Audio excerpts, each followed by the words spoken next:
Which elite college football quarterbacks do you really trust in the clutch? The ones that make the plays that get you to the title game and over the top. I have my take. What's yours? Locked On presents The Portal, the daily podcast covering college football recruiting and everything NIL. Part of the Locked On Podcast Network. Your team every day. Back into the Portal Podcast, where you get your daily recruiting, NIL, and transfer portal scoop. I'm your host, Brian Smith, longtime college football recruiting analyst. Thank you for making the Portal Podcast your first listen each and every day right here on the nation's #1 sports podcasting network, Locked On. We are brought to you by our friends over at FanDuel. Right now, all the way through the end of the NCAA tournament, you can get up to $300 in bonus bets at FanDuel. Check it out over at FanDuel.com. We're going to be talking several questions about the quarterbacks that I'm going to put on the screen here in a minute, and I will list them off. Who can make the plays when it really matters? That's what this is about. And it's also overcoming, at least in my opinion, categories that some of these guys have had go against them.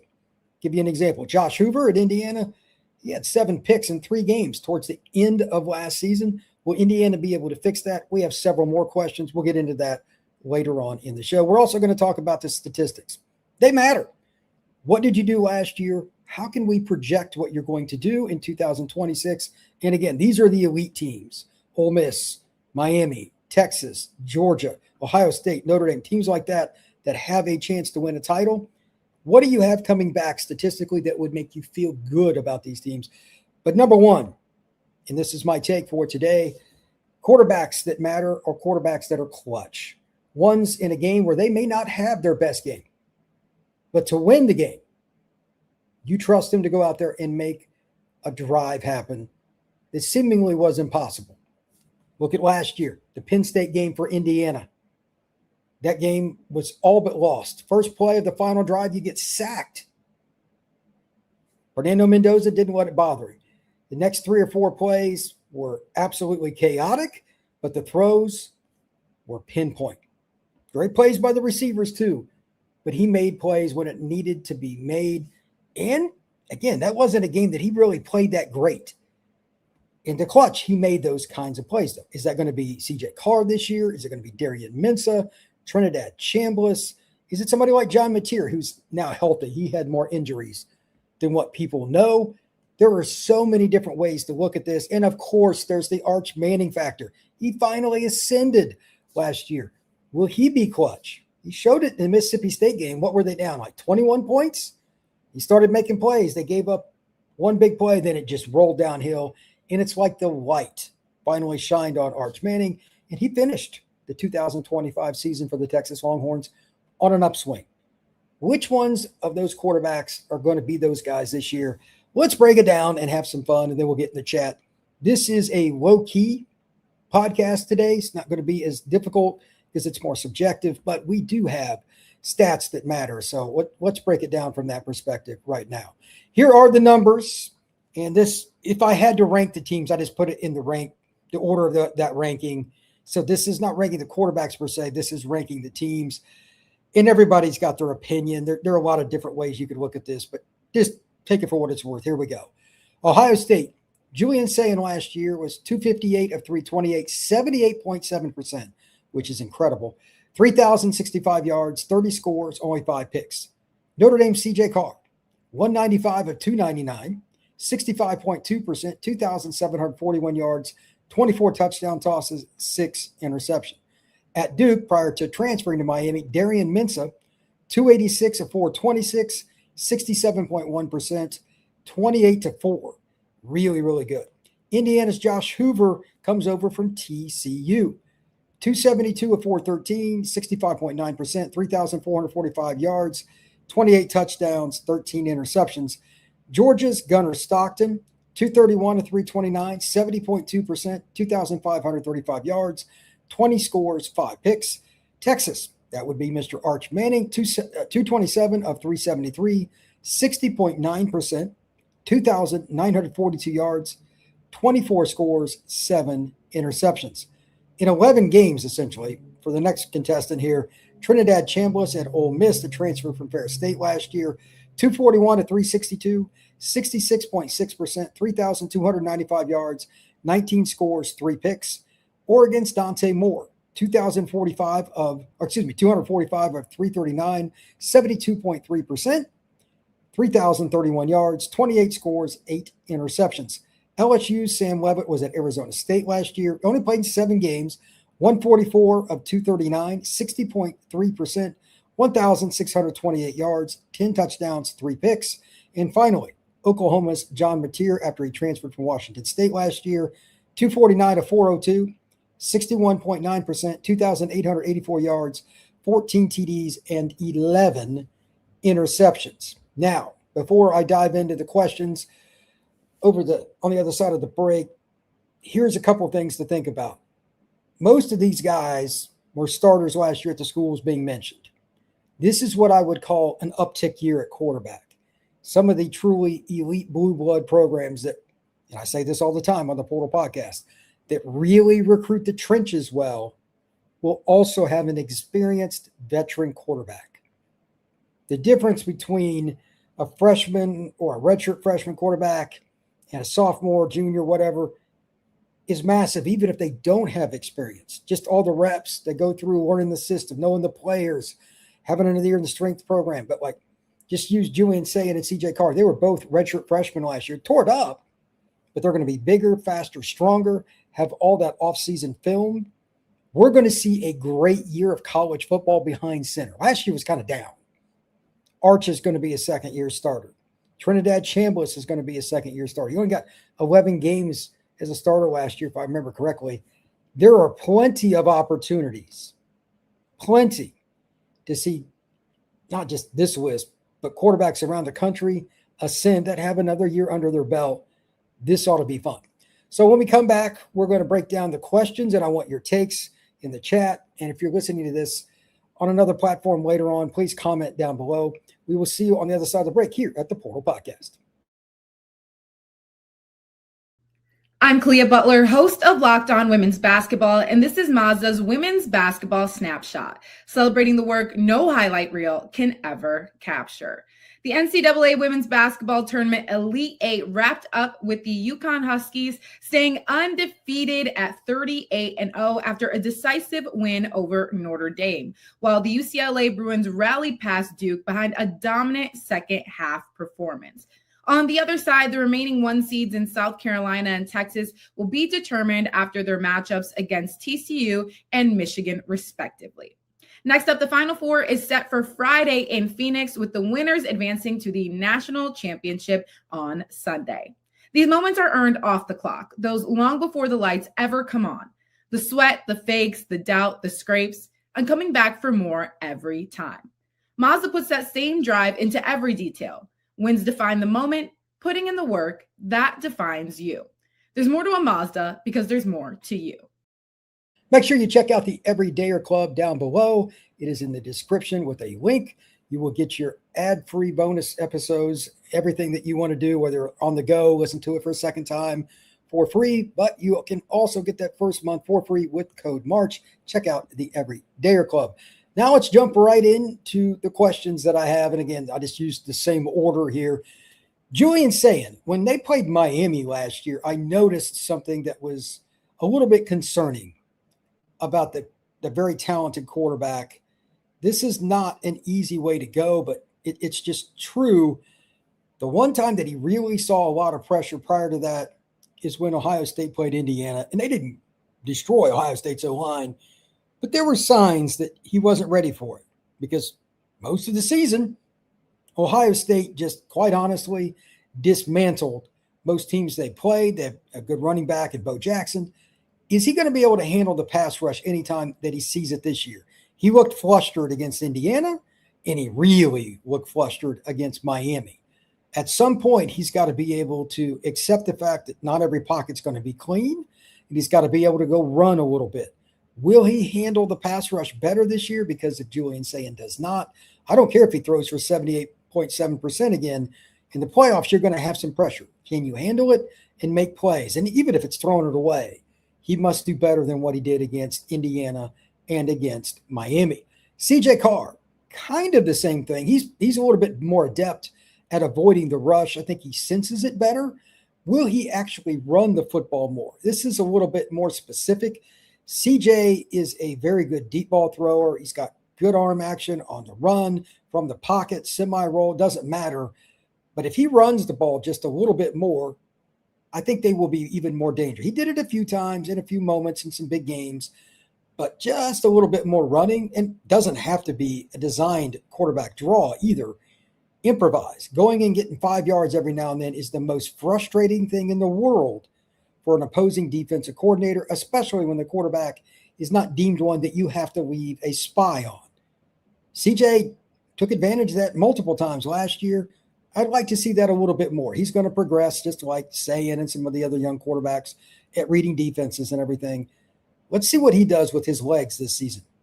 Darian Mensah at Miami, playing within the offense. Now, he had to carry the load sometimes for Duke because they'd have turnover problems or their defense would get beat up. They were not very good on defense last year. And he had to throw it around quite a bit. Can he stay within the offense, especially if Miami's in a close game? They're going to be better than probably every team they play this year, except for maybe Notre Dame, and you could argue that one. It's just on the road on November 7th in South Bend. He's more likely to throw them out of a game than win a game because they're just going to be so much better than the majority of the teams they played during this season. By the end of it, you're going to be like, man, they were so much better than these teams. I've said, and I said it on Dono's show this morning, I think that Miami is going to beat Clemson by double-digit points. I also think that because they don't play SMU, they will not lose a game in the ACC regular season. That is my prediction. I know there's a particular person that frequents this show that will not agree with that, but nonetheless, the only way that doesn't happen is if they have a turnover-marred game, kind of like they did against Louisville last year or against SMU. Turnovers are the magic elixir for upsets. Let's see what Mensah does because he is so talented. Indiana's Josh Hoover, it's pretty much the same thing, but it goes in spurts with him. It was odd. He had 7 picks in a 3-game stretch last year for TCU.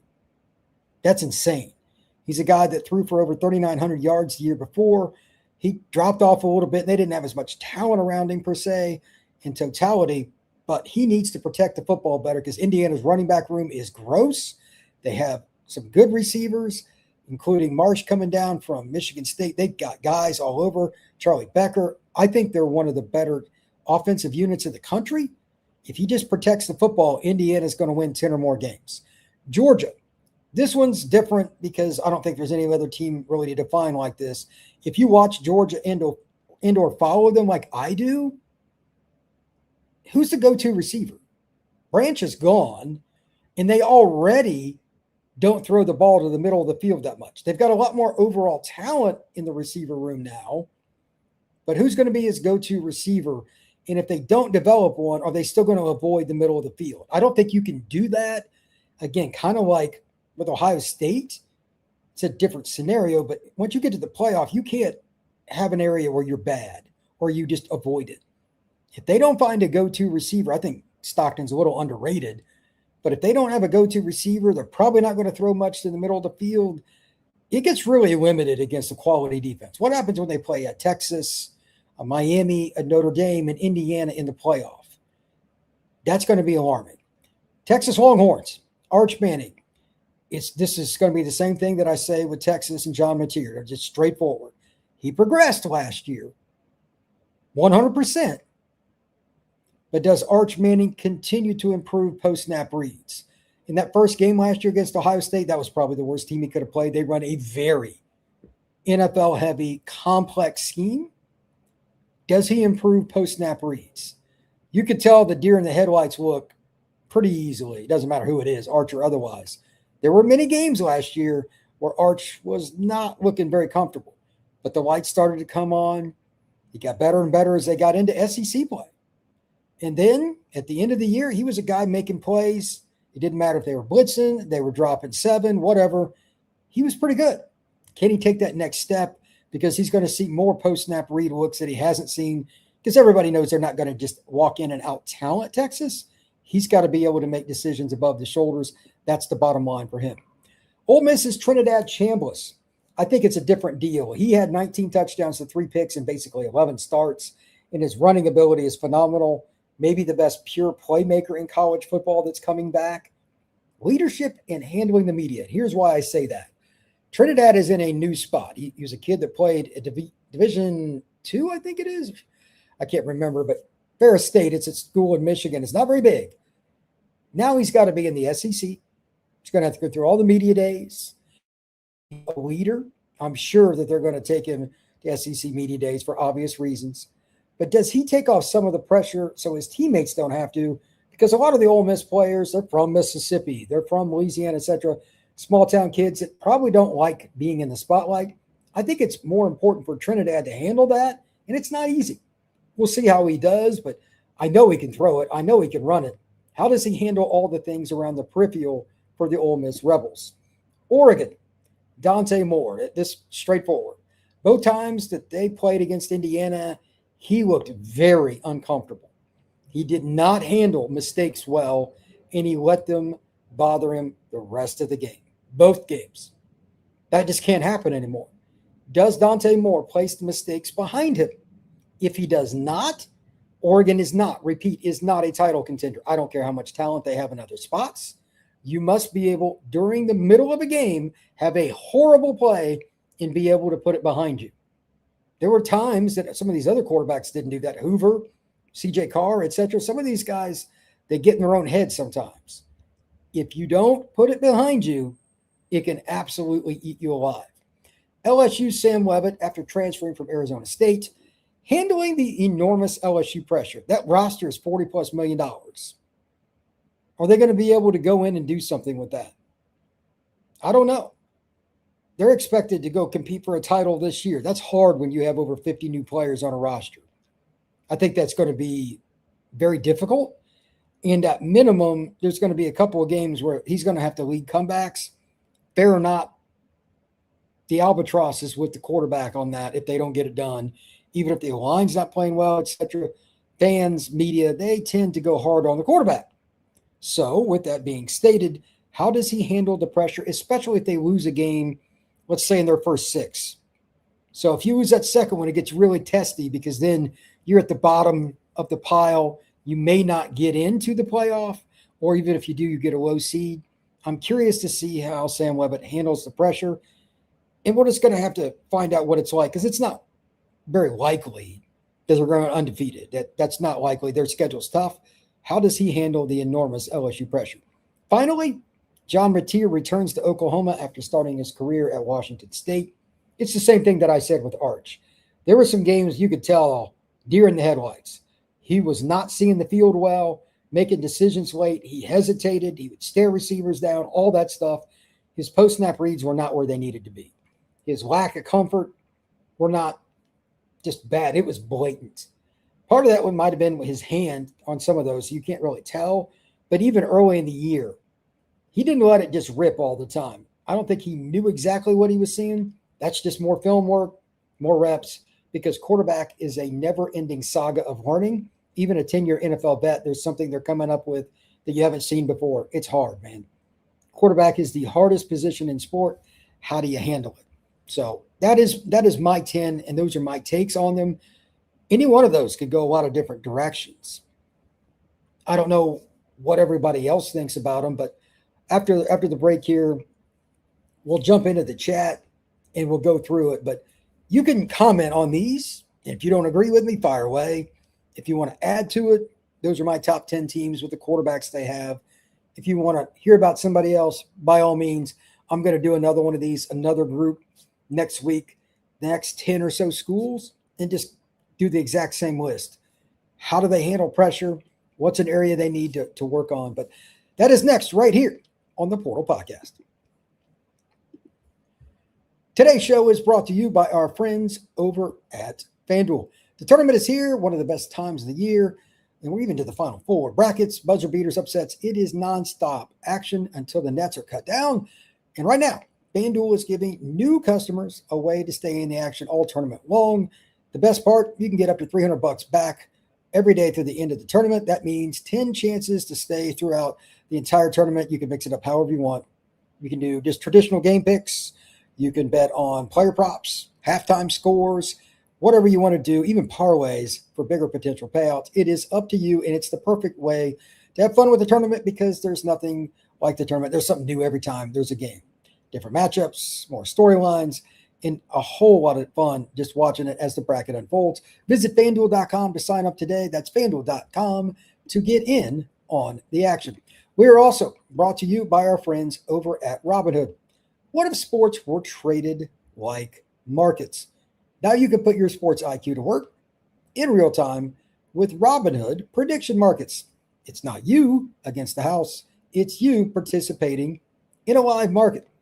You can buy or sell your positions live all game long. Use your sports knowledge in the moments that matter. Robinhood prediction markets changes the game. It's people moving the action. So when momentum shifts, you can move with it. You always knew the game, but never had a dynamic way to apply that knowledge. Now you can actually take part live in a market powered by people. You are no longer just a spectator, play-by-play. You decide, trade or play with Robinhood. Now available across the United States. Download the Robinhood app to begin. Futures and cleared swaps trading involves significant risk. It is not appropriate for everyone. Event contracts are offered by Robinhood Derivatives, LLC, a registered futures commission, merchant, and swap firm. Let's jump into the chat and have a little bit of fun here. I know Salty has got a bunch of questions for me. What do we got going on here today, Salty? Number one question from Salty. How important do you think Mylan Graham and Quincy Porter will be in Notre Dame's aerial attack? There is a practice video showing Graham catching a perfect back shoulder fade. I think they're a big part of it. Notre Dame is about 10 deep at wide receiver now. They went from 0 to 60 in 3 years. They've just recruited the position better. They've used the portal. They had guys develop. Dante is a guy I really like for Notre Dame. He's probably their 6th or 7th receiver. They're loaded. They have a couple guys go down. They can still have NFL level talent come in. I don't know if it'll be Porter and Graham for sure, but it sounds like Graham's going to be one of their 3. I think that's pretty safe. And then at the same time, while they can go with different combinations, at some point, Quincy Porter's 6'4". I don't know if he's going to play as much as Graham because he's missing spring and all that, but I would imagine he's going to be a dude, especially in some of the bigger games because he's a big body guy. That's just how I see it. If thrown perfectly, is the back shoulder fade even defensible? Only if you get the receiver off his route or make him doubt it. You got to play that play really well prior to the ball coming, but it is about as close to indefensible as you can get. Jaden Greathouse recently spoke on the frustration of last season's injury and attacking the offseason. If healthy, is he CJ Carr's 3rd or 4th down possession option? He'll be one of them. I don't think they'll have one guy. They've got such a good group. I think they'll throw it around. Don't forget about the running backs. Notre Dame's got some guys that can catch it there. Tight end room will be more improved. Faison's a guy that's played for 4 years. I think they're just going to be annoying because if you're a DC, think about it collectively. Okay, who are we doubling here? Who? You want to leave Mylan Graham on an island if you double the guy next to him like Faison? Vice versa? Well, what about Mikey Gilbert? There's no good answer. I think teams are going to come after Carr more this year, just try to hit him, just literally to beat him up because they don't have options to cover. At the college level, there are very few guys that can cover for very long, so we'll see. Jordan Faison and the Great One have each been the leading receiver by receptions and yards one of the last 2 seasons. Will one of them be the leading receiver this year? Possibly. I think Mylan Graham has a chance to be either one or both of those this year, but again, they're going to spread it around. It'll probably come down to within 50 yards between Faison and Mylan Graham, in my opinion. I think those will be the 2 best, but I don't know how good Greathouse is going to be. He's been banged up. I need to see him be healthy. Notre Dame did not employ tight ends as receivers last season to the degree that they have in the past. True. Does that need to change for Carr to have the greatest productivity? Well, they got to get better, but no. Receivers are going to give you the most more often than not. They're going to be better at tight end. I think the most important thing for Notre Dame's tight ends is to block better. They were terrible on the edge last year. The lack of Heisman talk about Julian Sayin, given that he was a finalist for the award last season, is surprising to me, Salty says. Is he being shortchanged and why? He played so poorly against Miami in some of the clutch moments, the way he looked, kind of like the way I talked about. I think people have questions about that. And they lost some really good defensive players. He's going to have to be counted on in more close games. I think that's the reason why, but he's still talked about. I don't know if it's just recency bias, but it is a good question. CJ Carr runs his mouth a lot talking smack. Which of any do you prefer? A verbal quarterback who backs it up or a silent assassin? What about Phillip Rivers, the king of devout Christian, G-rated trash talking? Most of the time, it's better to have a quarterback that just says a few things here and there. Believe it or not, Peyton Manning was a little bit like that. Tom Brady definitely was. But they kind of waited for you to say something. I forget which year it was. Tom Brady was giving it to the Honey Badger, who's a great player. But he said something that he shouldn't have when he got a pick or a deflection or something. Then Tom went at him. He got really ticked. Be careful what you do with great quarterbacks. Salty, Smitty, what was your journey from IU graduate to long-time recruiting analyst? It's longer than I can discuss, but I mean, IU was just in the middle of it. I'd already been a recruiting analyst. I just went back to school to try to see what I could do. Katie, CJ has the best roster in college football around him. Arguably, Manning can say the same. Notre Dame and Texas have maybe the best balanced rosters. Ohio State right there. I think those are the three best rosters. I agree. Now, who stays healthy? In which of those three rosters, among others? Miami's is up there, Ole Miss, Georgia, etc. Who has somebody that steps up to kind of that elite status individually that becomes a game changer in big games? That's why college football is so fun. Katie, if they can back it up, let them talk. Yeah, that's true, but there's times when it's best for your quarterback to shut up. You don't want to put other guys in a bad spots. It's not just about you.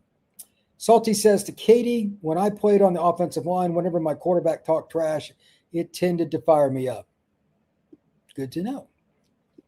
Katie, look, Fernando Mendoza showed Miami that roughing him up just motivated him. Miami put the dirtiest hit of the year. That should have been an injection. Sometimes you got to be careful about hitting the other team's quarterback. I remember the play Katie's talking about. It was borderline at best. Look, if you motivate the other team to protect their quarterback, that is not in your best interest. Do not poke the bear. Katie brings up a great point right there. Salty, Duke got a terrible reward for winning the ACC title game, losing its quarterback and wide receiver one. Is this now the fate of every non-elite P4 or G6 team that has success? Every strong, because some kids just don't want to leave. Let me give you an example. The running back at Duke last year, true freshman, ran for over 1,000 yards. I'm sure he had offers. To my knowledge, he didn't leave. If I'm wrong, fire away. But there are other guys, too, that could have left. Aeneas Williams at Notre Dame, the backup running back, he had offers. He had offers before last year. He didn't leave. We'll see. I'm sure there's going to be a few that kind of surprise people, but some guys just like to be there, especially O-linemen. It'll still happen more often than not with the skill guys. They tend to be a little less loyal for whatever reason. Linemen stay longer. But if you don't want to pay, you're going to lose. That's the general rule. Katie says, Brian, Miami's Achilles heel is Mario's dumb decisions in key moments. Take Miami down to the last minutes, and as sure as the sun rises, Mario will screw it up. He's been doing it for 15 years.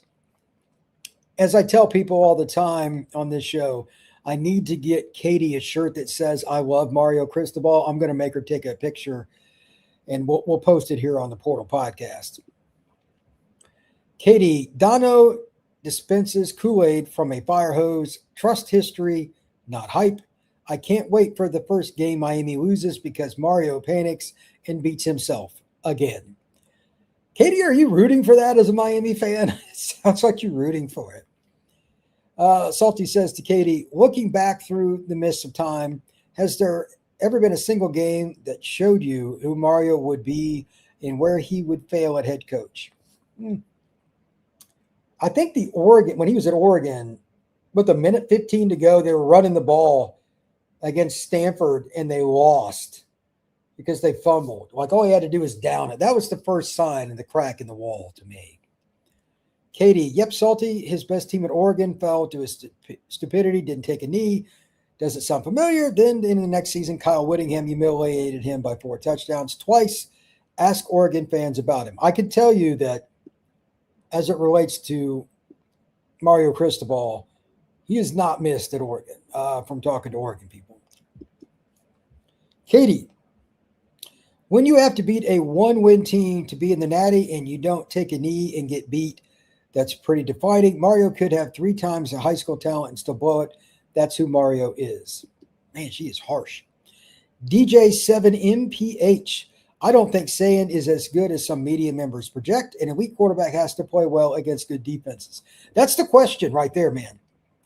Is Julian Sayin going to be good against the top defenses? Not just the ones that are kind of okay. I'm not sure about that. I think that it's a definitive problem that he can overcome. Again, as I said very early in the show, does Sayin improve against the rush? You're going to have some 3rd and 7s where you got to get a hot read or you got to take a hit while you deliver. He's not ready for that until otherwise proven. Katie, Brian, what will the excuse be when Mario falls short in 26? Isn't it time to say no more excuses for that clown? You know, it's funny. I recorded with Alex Dono a couple hours ago. And at the end of the show, I asked him, hey, can we just do something on Miami's schedule? I said they should win every ACC game by double digits based on talent. And Dono agreed. I hereby say that I will have Dono chip in. We will buy you a meal if they have a game, especially if they lose by double digits to an ACC team this year. I don't care if it's Clemson, whatever. We will go in and buy you a meal because the roster, there's no excuses. And Dono completely agrees with your premise that they shouldn't. But you think that they still will. I don't know what Dono is going to predict, but that was a rather interesting conversation I had with him. When considering the best roster, I think you have to take depth into consideration. That is from DJ7MPH. That's a major reason why. And again, this is just my opinion. Whatever order you want. Ohio State, Texas, Notre Dame, they've recruited the trenches so well. Like Notre Dame has 20 offensive linemen on scholarship this year. 20. I looked that up yesterday. Texas, it's similar. Ohio State, it's similar. And we know the receivers and the quarterback, like all those schools got players but they have guys in the trenches. Colin Simmons plays on the edge for the Horns. Boubacar Traore plays on the edge for the Irish. Ohio State's got multiple guys on the edge. I don't even know which one to pick. Jackson's back. He's a kid that was Florida's high school player of the year. He's a 5th-year senior now at Ohio State. He's your turning starter. You have those kinds of guys to set the tone. Then you just need guys to be good, and they recruit consistently enough. There's no reason to believe that they don't have the depth to kind of get through that season. And even when they have some speed bumps based on injuries, those 3 teams, I think, have the best opportunity. And to go one step further, Oregon lost 7 defensive linemen to the portal. None of them were starters, but 7. Some of them, like one's going to Houston. One's going to Notre Dame. One's going to Bama. These are good programs all around that they're going to. That's a tough pill to swallow. Katie, Dono gets paid to blow sunshine kisses up Mario's butt. He takes shots at Mario too now. I will defend it. He doesn't care if Mario likes it or not. He doesn't. Mario's very, very sensitive. But at the same time, I can assure you that most coaches are. A lot of coaches say that they don't care what the media says. They do. Coaches are some of the most thin-skinned people on planet Earth. I know from firsthand experience over 2 decades. It is fact. To that end, I get it. He's supposed to be an alum and all that, but he's got to tell the truth too. When they screw up, they screw up. Remember the Georgia Tech game? I remember he did a little 30-second video. It just said, take a knee. What are we doing? Take a knee. Dono took shots at him. Raymond Horton. Dang, always late. Hey, what's going on, man? Glad you made it. Katie, he says the same thing year after year to keep his fanboys pumped. Well, there's some truth to that. I mean, you want to keep guys around, but I mean, they should win every game except for maybe Notre Dame. If they beat Notre Dame, they should go undefeated. Miami has a top 5 roster, in my opinion, in college football. Like, why would we look at it really any different? I get your whole point, but don't be surprised if Miami is at 11-1 or something this year. Salty, was there even ever a more thin-skinned coach than Brian Kelly? Yeah.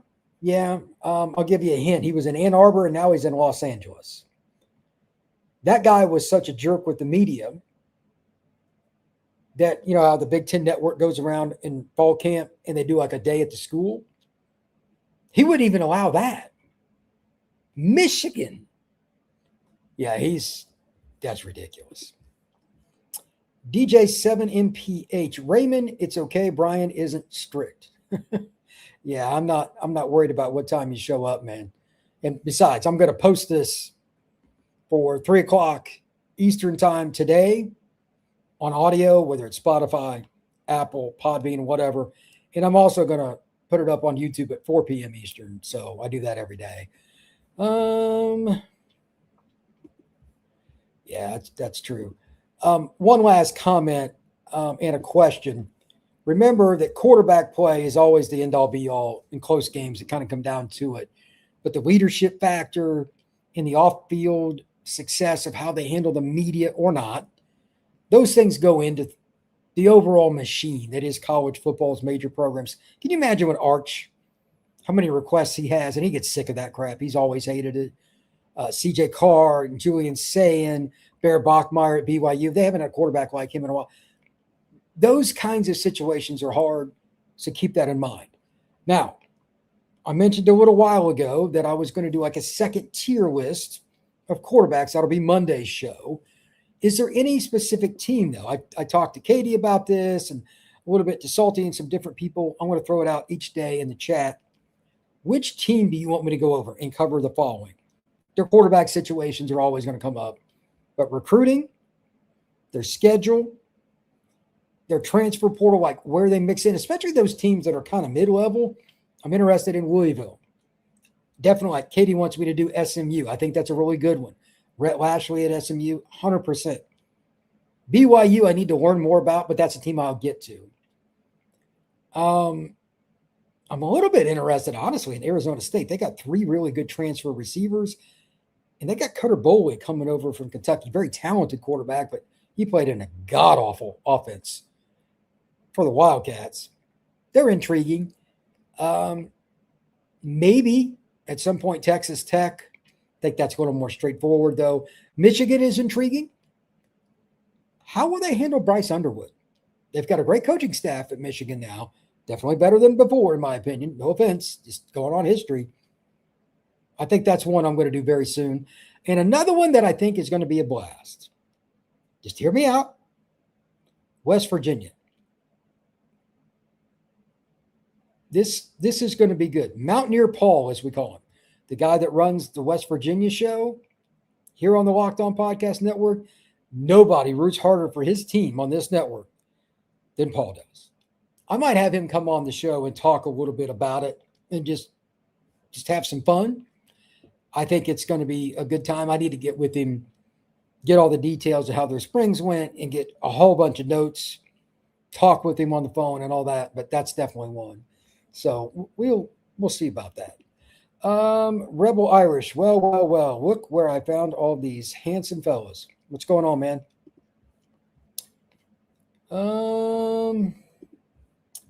DJ7MPH, Kansas, maybe Mississippi State, Arizona State. Why Kansas? I don't know anything about Kansas. I haven't researched him. That quarterback's finally gone, right? He was there 100 years. Are they going to be any good? Because I think I want to say that FanDuel over-under for Kansas is 5.5 or 6.5. They're just kind of Or are they just a team you're intrigued about because there's so much newness? I think they could be fun, but I don't know much about them. Everyone wants to know about Boston College, Smitty. Unused April Fools. Yeah. You know what Boston College's over-under is on FanDuel? 3.5. Oh, they're terrible. They are absolutely terrible. Raymond Horton. For sure. I love the greater college football shows. Good. Rebel Irish, hello. Yeah, 3.5 for Boston College. They stink. So, all right, I'm going to wrap it up there for today. I appreciate everybody kind of stopping in and bringing in the questions. And as always, Katie hating on Mario Cristobal. It's what she apparently gets paid to do. I'm going to see what her stipend is for that. We'll get the details on that, and I'll report back later. But thank you to everybody that checks out the Portal Podcast daily. If you listen to this later on Spotify, or if you listen on Apple, please leave us a 5-star review. Wherever you go, please leave a review. This has been the Portal Podcast, and we will see you again soon.